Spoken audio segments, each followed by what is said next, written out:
You were here in the last class. Yeah, good evening. Well, so in last class, we have seen about mean for grouped data and ungrouped data. So we will be completing median for grouped and ungrouped.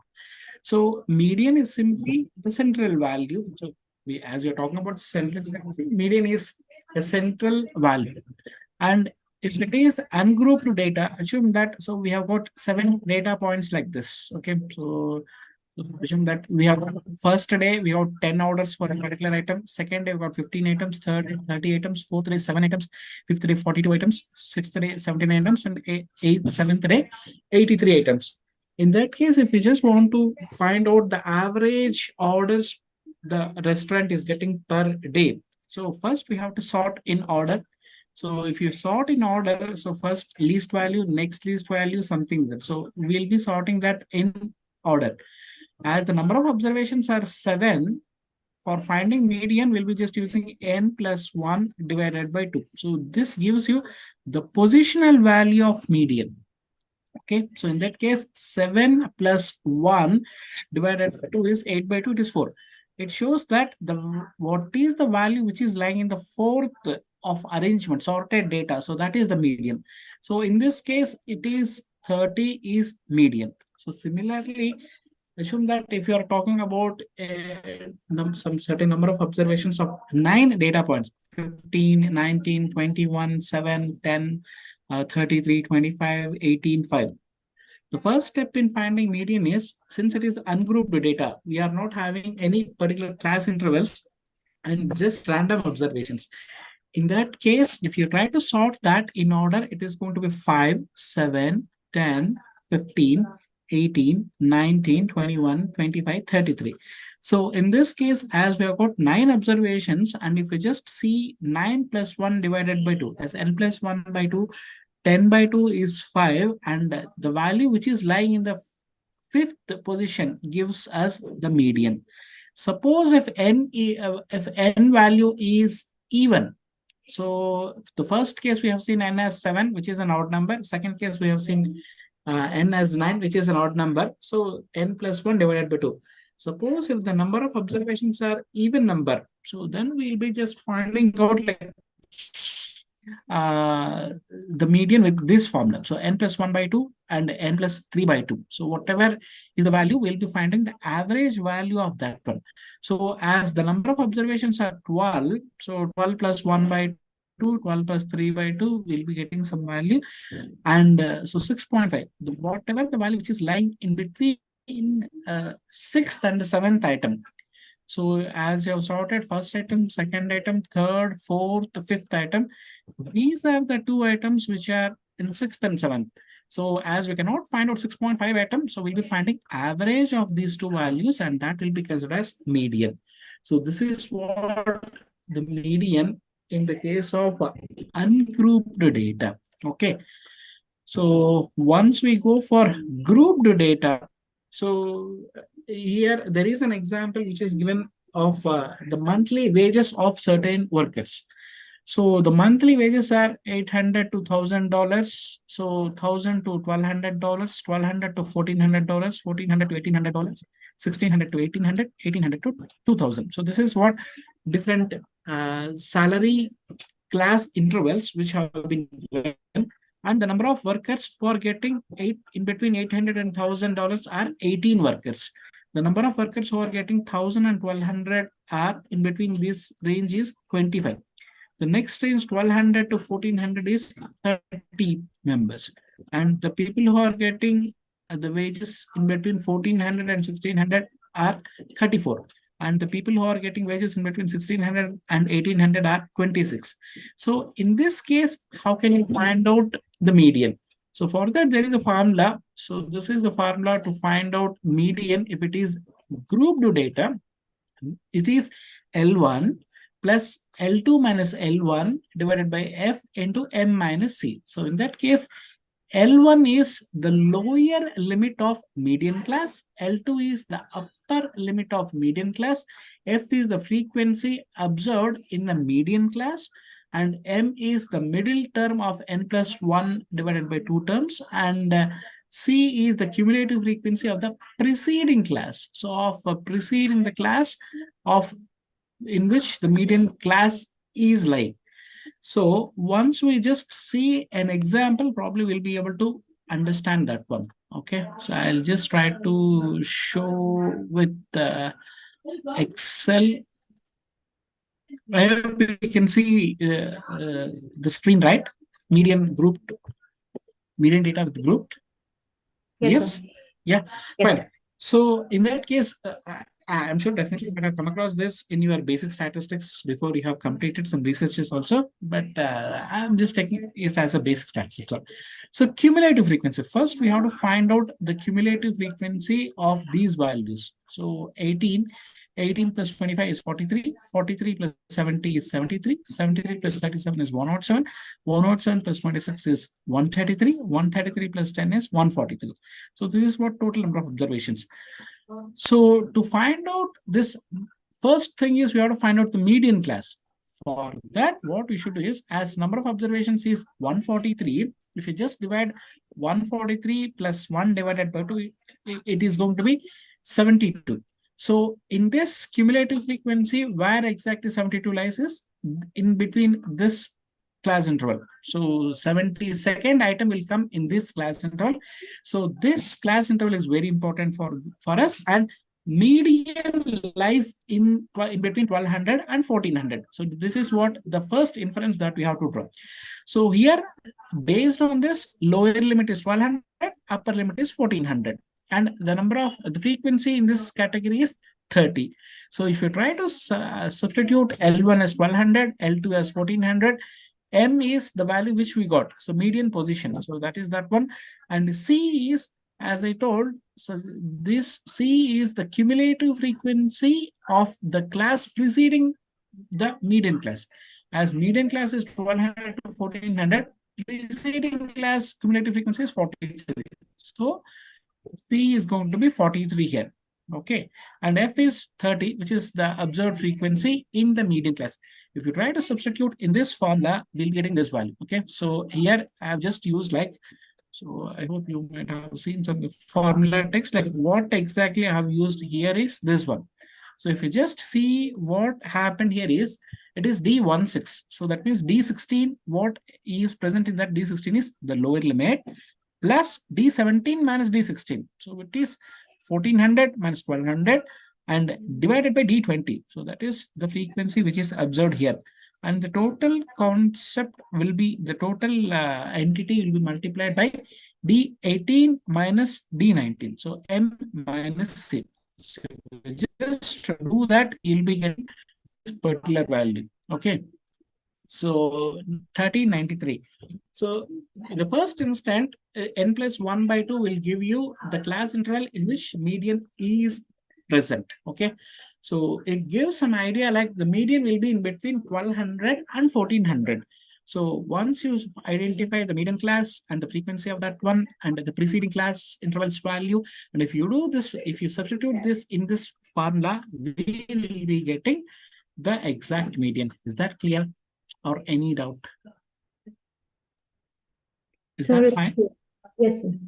Okay, fine. So as it is there, we'll go, we have just given that one. And next is the mode. What is mode and why should we read about mode? Since you are a teachers, definitely we'll have some basic idea, like why should we read a concept called mode in our business? Any guess or any idea? So because I know if it is, yeah. Yes, so mode is the score which has the highest frequency, and it is mostly used with the nominal data. More useful there. Yes, sir.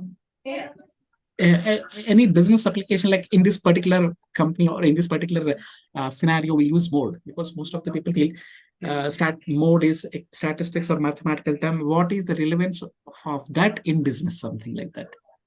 What is in right now? I mean, mode literally means, like I read it in the book, that it literally means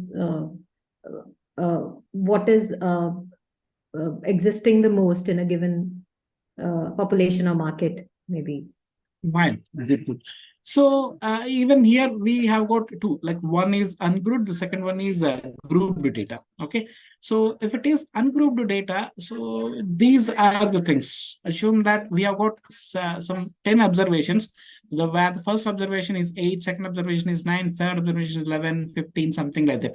And as mode is most frequently occurred value or repeated value. So in this case, if you see it, all are there except 15, all have come only once or twice, and 15 has repeated 3 times. So then we can call it as that as mode. So we like where exactly it is applied in the normal business, because that is what our simple thing. Then we'll go for grouped data. So I'm just going to that Excel. You can see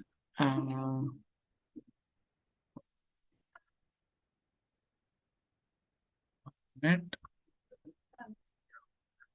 So now you can see the Excel sheet, right, Swati? Yes, sir. Yes, I can. Fine. So assume that we are running some kind of textile showroom or showroom, something like that. The first order has come as, sorry, assume this as the, so textile is this one. Okay. The first person has ordered a shirt size of XL. Second person ordered double XL. Third person XL. Fourth person XL. Fifth person L. Sixth person L.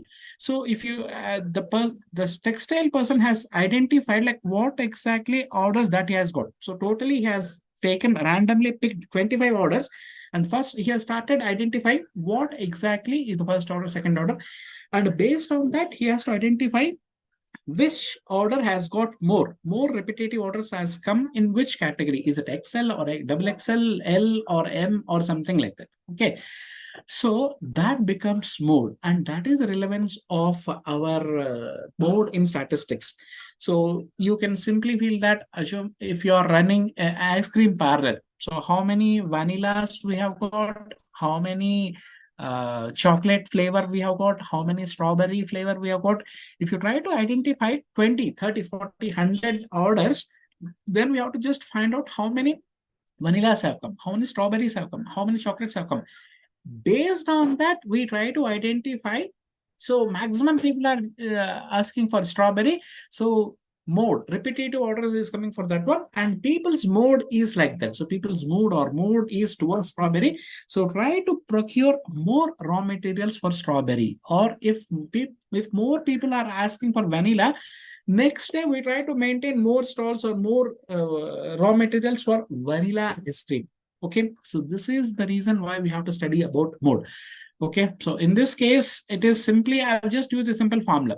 So is equal to count if. So as you have rightly pointed, like mode is mostly useful for nominal data or categorical data. Since this is a categorical data, I'll just try to find out count if in this data, how many L's are there. Okay, so how many L's are there? Similarly, if I just drag that one to all, I'll get the total 25 orders. In this total 25 orders, maximum, I got 9 orders from XL. Okay, so 6 orders from M. So 5 orders and 5 orders for a double XL. Suppose assume that if this becomes L again. Okay, I'm just trying to change, as I told, this is random data. If I just try to change this double XL again as M, now you see L has got 10, that is almost 60% of orders are coming from this one. So based on that, you have to procure raw materials or you have to hire the people who are working for that. So this is the relevance of mode. Okay, and coming to, assume that you are working in some kind of pizza thing. We are working on some pizza project, and in this, he has identified 23 orders, and he wants to identify which order is coming more. Okay, so for that, if we just see that one for normal pizzas, out of 23, so sorry, out of 23, which orders are coming? I'll take one. 1 minute. I'll just try to define the formula again. So is equal to count if in this particular criteria from here to here, how many normal pizzas have been ordered? It is 10. In this particular thing, how many special pizzas have been ordered? So 8. So in this order, how many premium pizzas have got ordered? So if you try to add that, some of these things, we'll be getting these things. So this is the reason why we have to study mode in our subject. And so we see something called FMCG. What is FMCG? What is the abbreviation of FMCG?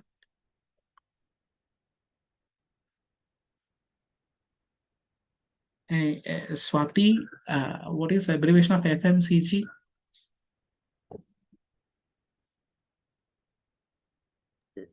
Sir, it's the last I know consumer goods, I think, but Okay. I'm not sure. Fine.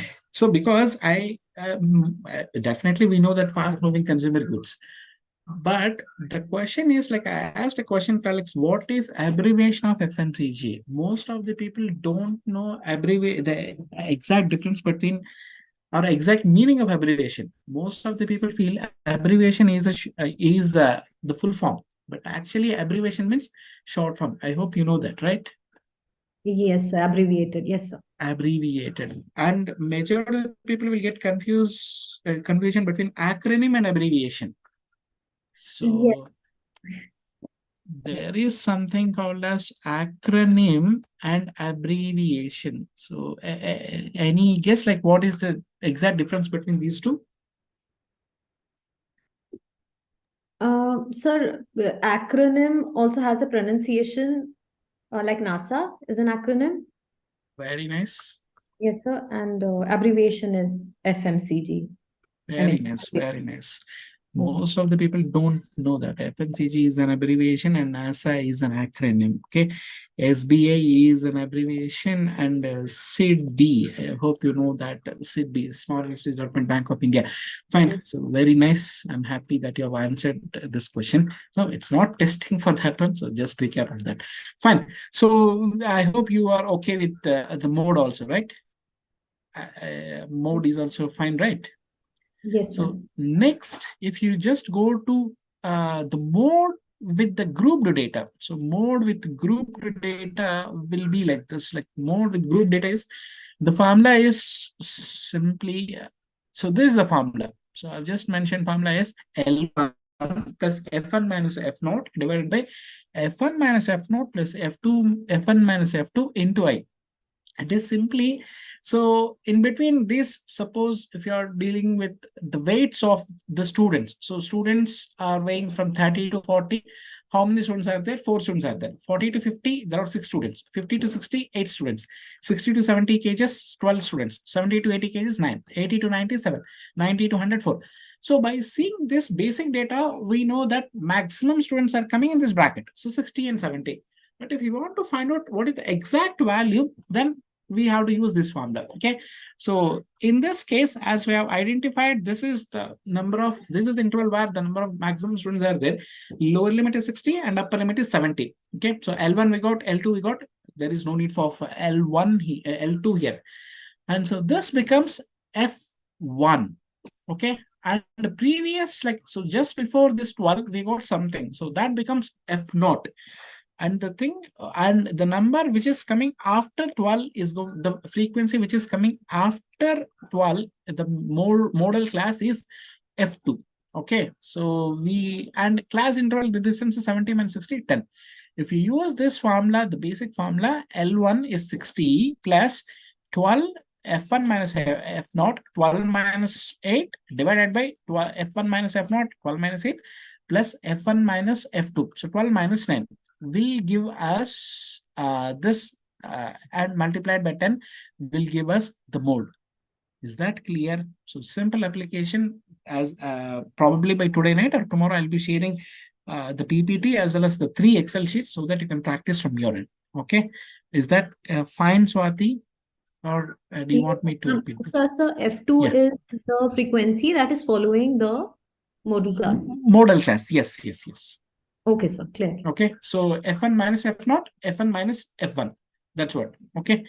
Fine. So the next thing is once you are done with mode, till now we have seen what is the central tendency. So the measures of central tendency, mean, median, mode.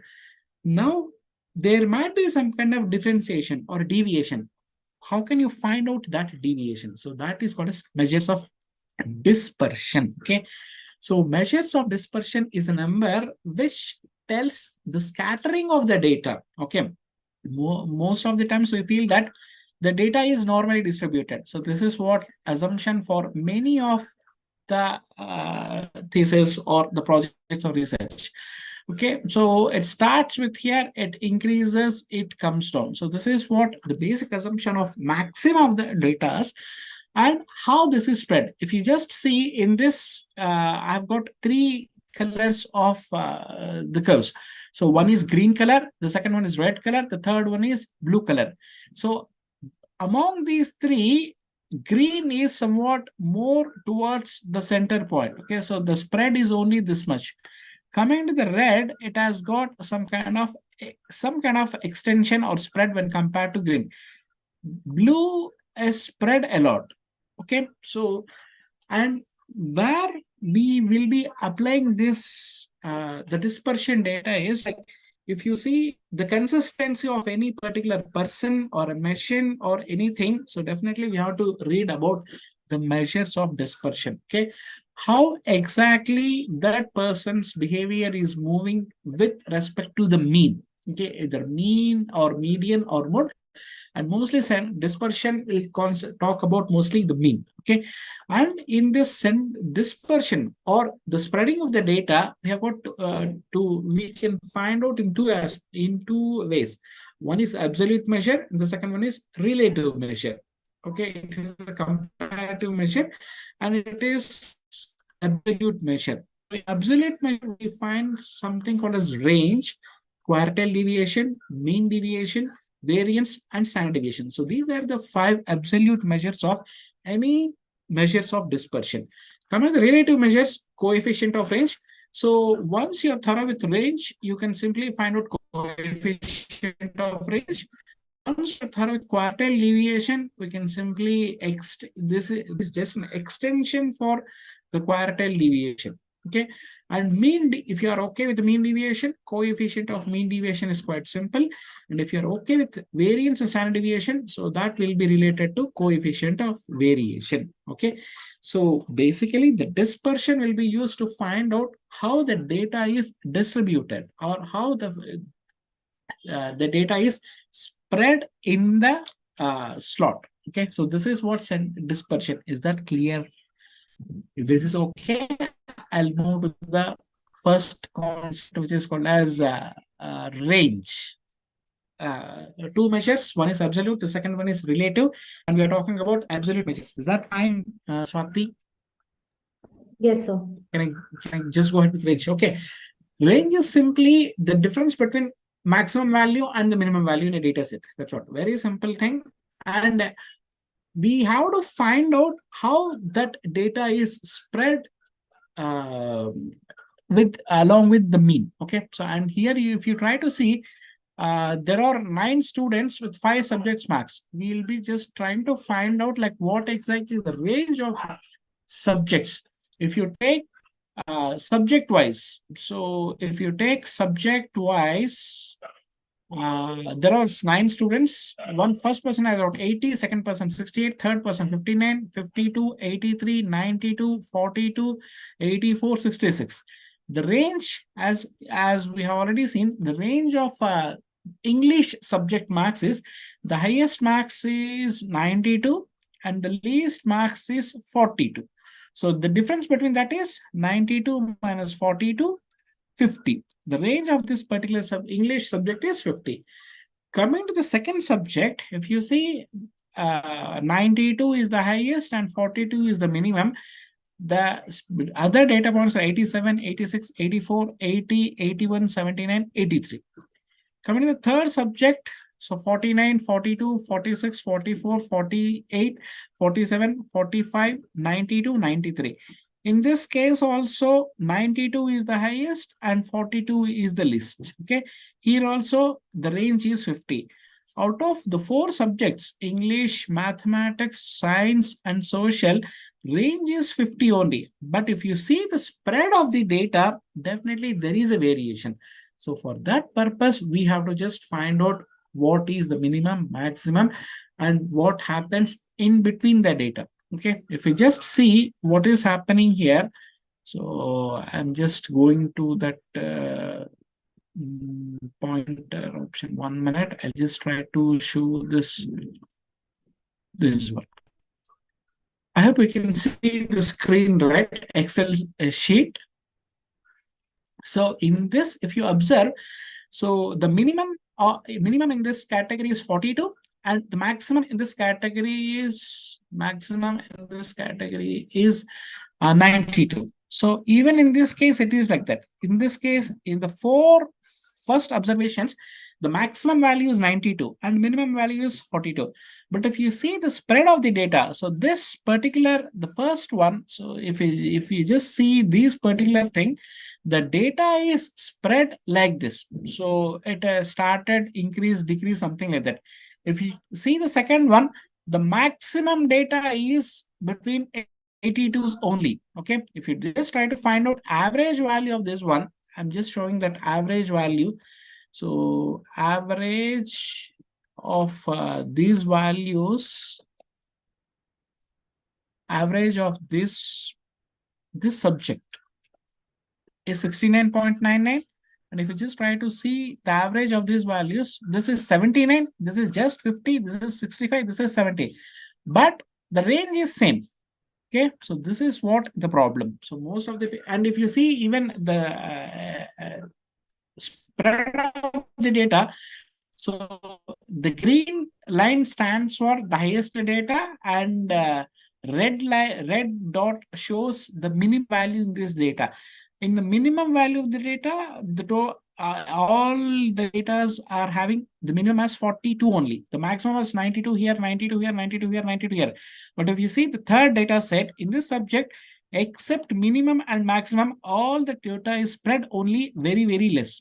Okay, so, and in this case, out of 9 data points, 4 data points are lying only at 40s, and the other 4 data points are lying at 80s or around 90s, and the minimum value and maximum value is 42 and 92. In this subject, I have given randomly. So this is how we'll be using the range as well as dispersion. Okay, the data got dispersed, but range is same. Is that fine? Maximum value means minimum value is range. And I have taken 5 to 6 cases to show how this range can simply be equal, but there is a lot of disturbances in the spread of the data. Is that fine, Swati? Yes, sir. Okay, so to avoid that problem, so there is the second dispersion measure, which is quartile deviation, and sometimes it can be added or done something to find out interquartile range. Okay, so interquartile range or quartile deviation are measures which divides the total data into 4 quarters. Based on that, we'll be getting some kind of inferences. And if you see, Q0 is going to be minimum, Q1 is going to be first quartile data, Q2 is going to be second quartile data, Q3 is third quartile data, Q4 is the maximum value. This is how a normal distribution will be usually present. Okay, and so based on that, if you just try to find out what is meaning of interquartile range or quartile deviation, interquartile range is the difference between Q3 and Q1. Okay, so this deals with 25% of the data.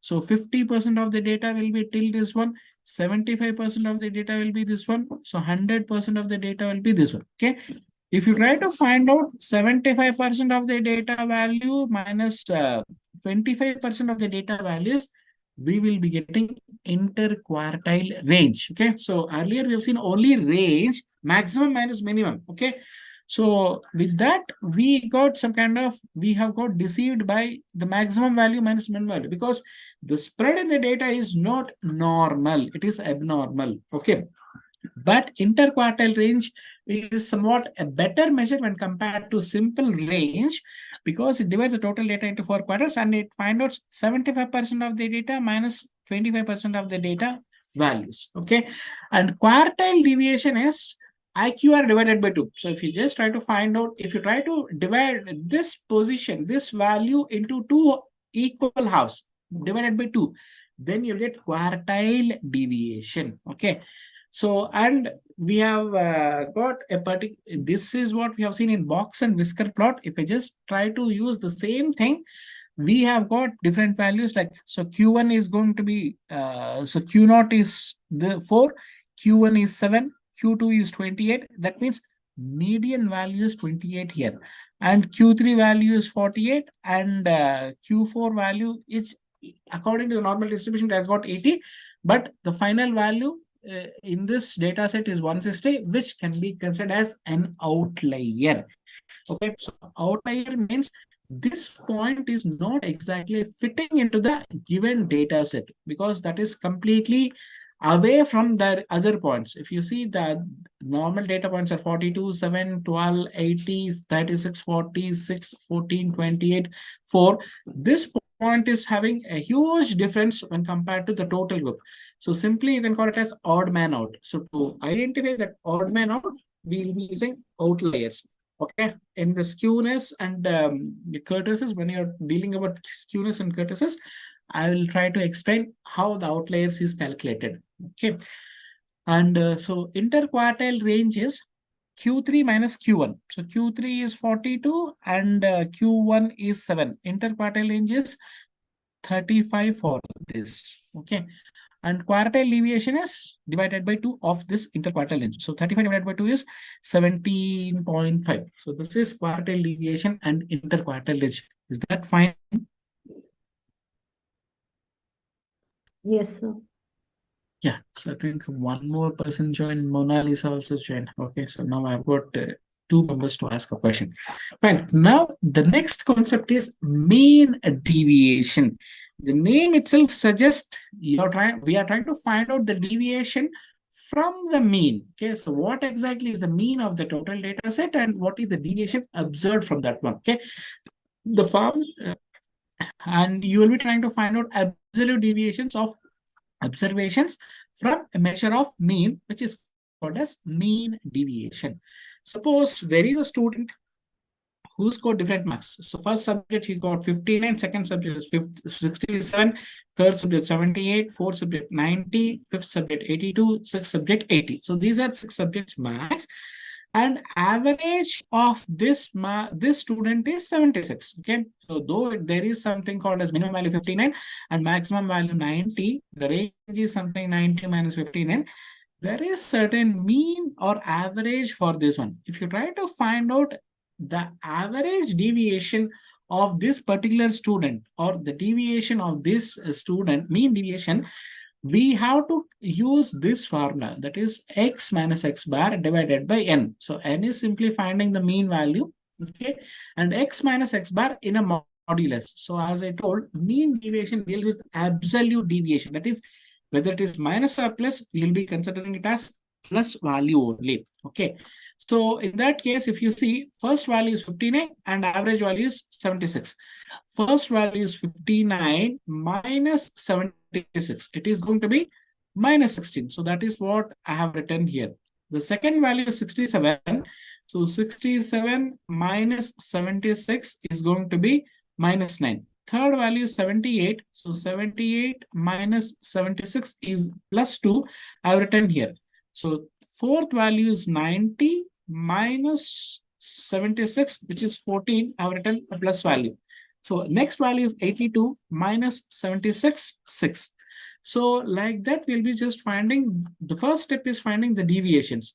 As mean deviation deals with absolute values, we have to simply apply a modulus for that. Like minus 17 will become plus 17, minus 9 will become plus 9. Rest of the observations are anyhow, it is positive, they are positive. So we'll be just finding this one. And we have to just find out, there is a sigma here because it is finding the deviation, sorry, mean deviation.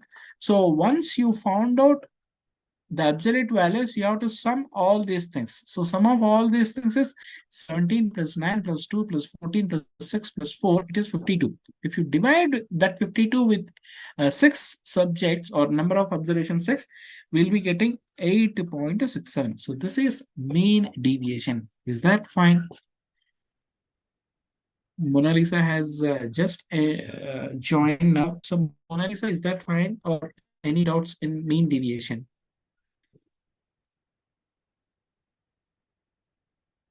Is that fine, or any deviation or any doubt in this case? So if you just try to find out the mean deviation here, so as I told, all of these values, and we have to just find out some of these values. So sum of all the observations are this one. And if you try to find out the average or mean of these values, so count how many subjects are there. If it is number 6, simply, you can just find out that.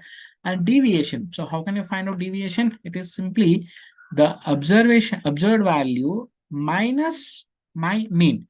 And I'm using that relative reference for finding this value. So if I just drag this continuously, it will take all the values of the deviations. Okay, so 59 minus 76, 67 minus 76, 78 minus 76, something like that. So as I have to find out the absolute, the sum of absolute values, this one. So I'll be just using ABS, which is used for converting the negative values also into positives. That is what's absolute value. I'm just using that one. Because of that absolute function, I'll be getting even negative numbers also a positive. So once I found out this one, I'll be just finding the sum of all these, the deviations. So sum of all the absolute deviations. And once I found out this, divided by the count of these values, like how many things are there. So it is sum divided by count of the number of observations. So it has given me 8.767. So this is the mean deviation, right? Okay, so now I've got 3 members joined. Like, so is that clear, or anyone has got any doubt? We are trying to find out simply the mean deviation. That's what. Is that fine? Yes, sir, it's clear. Fine. So now we'll go to after completing of this one, we'll see variance and standard deviation. Okay, so here we'll be just find out like what is the variance of the data. Suppose there are 2 machines. Okay, so machine A and machine B, and the production of the machine A and machine B is 54, 60, 68, 47, 64, 70, 62. Okay, so these are the production rate of productions done by machine A. And you can call that machine A, machine B, or batsman A, batsman B. So 2 batsmen have scored the last 6 innings. This is what the score. And we have to find out which batsman is consistent or which machine is consistent. Okay, so here 64, 50, 55, 60, 66, 64, 68. By just having a glance on the data, which machine is good or which machine is performing well in this case? Anyone has got any guess? There are 2 machines. Now we have to find out which machine is more consistent and or which machine is good by seeing just this data. I feel machine A is better because it has got 70 marks one time. Okay, so if you see machine B, it has got to 60s and 50s only. By seeing this data, I feel machine A is good. Okay, but whether that is right or wrong, we have to see that by doing by finding the variance. So that is the reason why we have to find out the variance. Once you found out variance, if you use square root of for that variance, you get standard deviation. Okay, so if I just start this one, so this is what two machines. Okay, so as we have got two machines data, try to find out here. Okay, so the sum of the product, the sum of productions done by these two machines are. So first machine produced 427, and second machine produced 427. So earlier I got an impression that since this is 70, okay, so since this is 70, this is doing better or this is doing good. But now if you see, both have given same production. Okay, if you try to find out average production, so average of these values. So if I just try to find out average of these values, it is coming to be 61. And the second machine has given 61. So since both machines have given same rate of production, obviously if I divide the number of days, 7 days or 6 days, definitely I'll get 61. Okay, in this case, either my sum of the observations or average of observations or central tendency or mean is not giving me any particular conclusion. By seeing this, I feel both are performing same. But for in that case, you have to find out the variance or standard deviation. Okay, so if you see the formula for the standard deviation, it is sigma square sigma. This is sigma and this is summation x minus mu whole square divided by n. Okay, so once I found variance, then I'll go to standard deviation, which is square root of that one. Okay, if you see this particular value, okay, mean data is here, mean is here. So for machine A, I'm just finding machine A here. Okay, for machine A, this is for machine B. Okay, for machine A, I'll try to find out the deviation. Okay, so deviation means first day production minus average production. Since I want to find out the deviation for every day, I'm using that the cell reference. Okay, so 56 minus 61 is minus 5. Okay, so 60 minus 61 is going to be minus 1. I'll try to just drag these values. So minus 1, 7, minus 14, because 47 minus 61 is minus 14. 64 minus 61 is 3. 70 minus 61 is 9. 62 minus 61 is 1. Okay, so now I'll try to find out the square of deviation. Okay, because I have to find out square of deviation, summation divided by the total number of observations. Okay, so the square of deviations is, this is what, 5 square, 1 square is 1, 7 square is 49, this one. If I just try to find out the squares of deviation, I got these values. Okay, similarly for this, for machine B also I have to find out both. 64 is the first observation minus mean of that data. So I'm fixing that reference, cell reference for mean, because I have to find out deviation at every instance or at every observation. So I have just found out this value. So 64 minus 61 is 3, 50 minus 61 is 11. So 55 minus 61 is minus 6, 60 minus 61 is minus 1, 66 minus 61 is 5, and so on. So I have to find out the square of the deviations. So square of deviations is this. So if I just drag this, I got this value. Now, if I just go back to my formula, it is simply, 1 minute. My formula for variance is this one. Okay, so as my formula for variance is sigma x minus m whole square divided by n. So I have to find out the summation of these values. So this is my x minus m whole square summation value. So similarly here, equal to, so my x minus m whole square value, as I have to find out the average, or I have to divide this value to find out the variance. So this sum divided by count of how many observations. So I've got 1, 2, 3, 4, 5, 6, 7. So some kind of observation. It is going to be 51.73. And coming to here, so this value divided by my count of observations. How many observations I've got. Okay, so this is 35. So variance is one of the best measures to identify the spread of the data. And see here, so this variance or risk is 51.1, and the second machine is 35.7 only. So as variance is less for this when compared to this, machine B is more consistent. Okay. Is that clear? And to check whether we have done correctly or not, so there is something called as a formula. So var dot p of these particular values.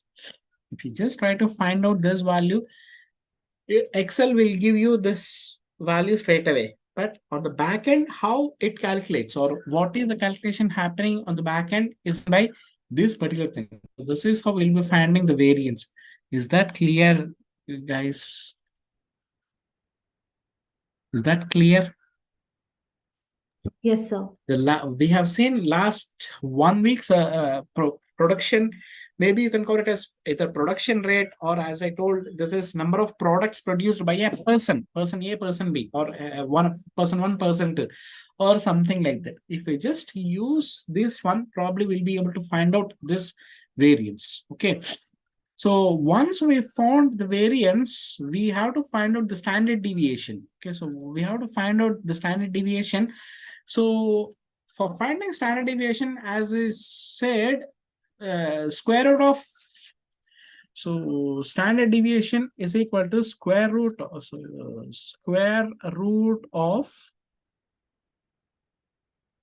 variance. Okay, so as I have already got my variance, if I just use the square root for this particular value, I'll get my standard deviation. So the standard deviation of machine A is 7.19. And if I just use the square root of the variance for the second machine, I'll get 5.97. So variability is represented in terms of variance and standard deviation. So as the spread on this data is 5.97, so machine B is more consistent when compared to machine A. In this case, machine A is very volatile. Okay, it has if we just see the maximum as well as minimum values of these values. Okay, so maximum in this case is 70. So that is definitely very good for us.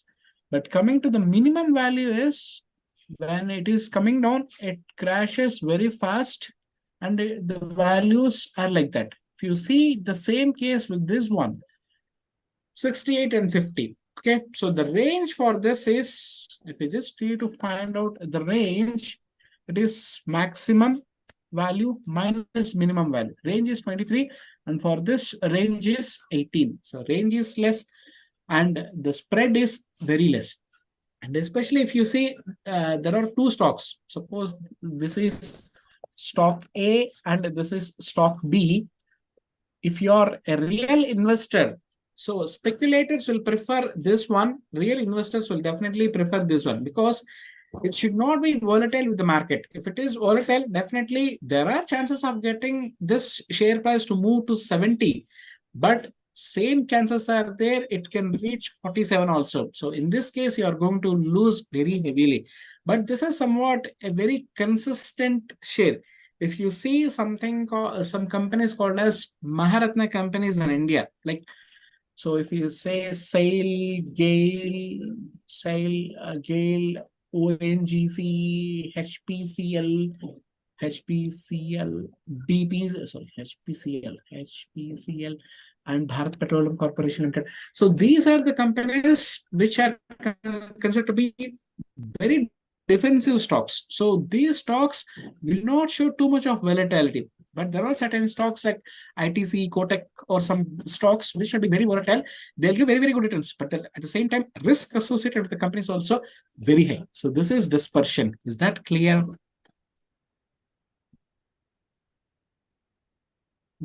Whenever you are going for any investment in the stock market, definitely you have to see which has got less standard deviation. So based on that only, you have to take a decision.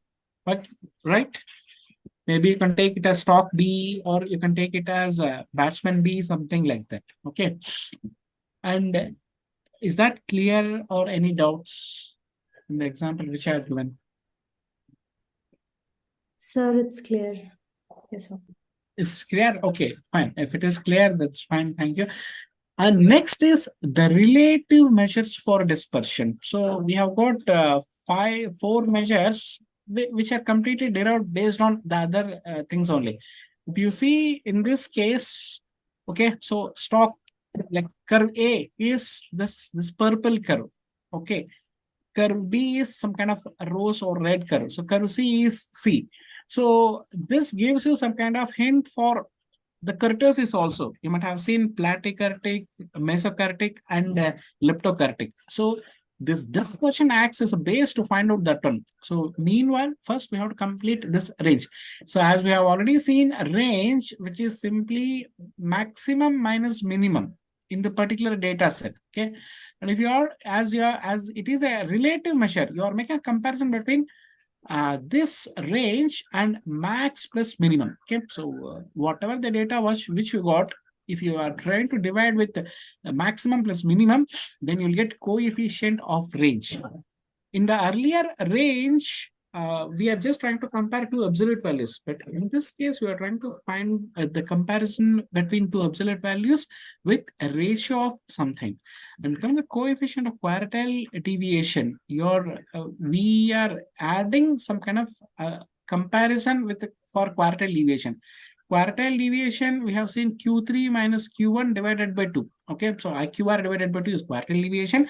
And if you are dividing that with Q3 plus Q1 by 2, 2 and 2 will get cancelled.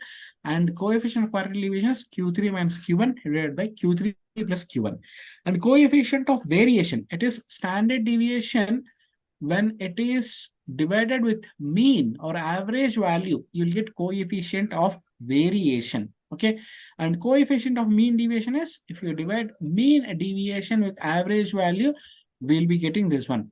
So I'm just giving this as work for you as your first assignment. Okay, so as I'll be sharing the earlier Excel sheets, and I have calculated the numerator values only. The numerator values only I have calculated. I have given some presentation. You have to find out relative measure. So this is your first assignment. Okay. So with this, I think today my session is done for today. Any doubts or is that fine?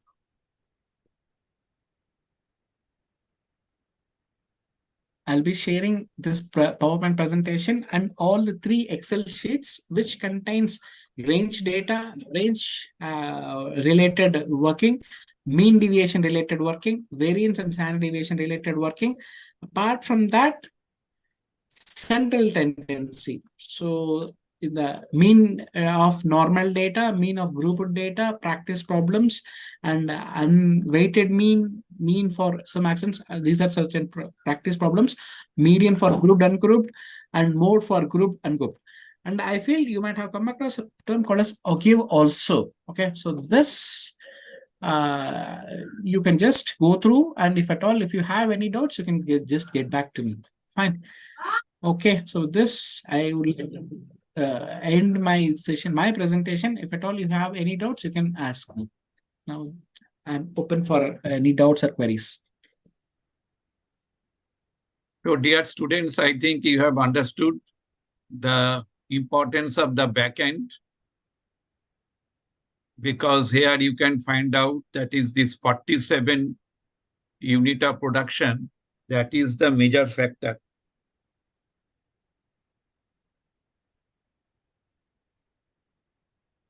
Students, do you have any question?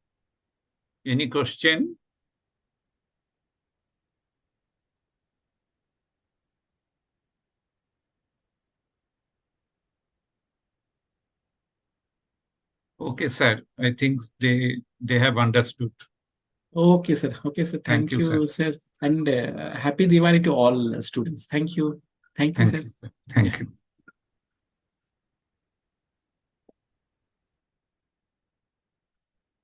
Dear Farah, give this link to the students. Yes, sir. I am not at home, sir, right now. Papia has sent me her data, sir. Sir, I have forwarded it to you. Okay. And sir, Kavita's data. Now give this link to the students of SPSS. Sir, can I send you her data also? Kavita's data? Yeah, definitely. We will discuss. Okay, sir. I'm sending you Kavita's data also, sir. Oh, okay, ma'am. Tomorrow morning by 12 o'clock, I'll be sharing this PPT and all the 3 Excel sheets with you. Okay. Thank you, Naresh Babu. I want to know when are we going to sit with the for ABBS data for the ABBS part. Either tomorrow, if it is not possible, Wednesday, surely we can sit, ma'am. Wednesday, no? Yeah. Wednesday. Tomorrow so we are also not available. Okay. Yeah. Okay. So okay, Wednesday, thank you, Wednesday. Okay, thank you. Wednesday. Okay. Good night, Thank sir. you. Bye, sir. Thank you, sir. Thank you. Good night.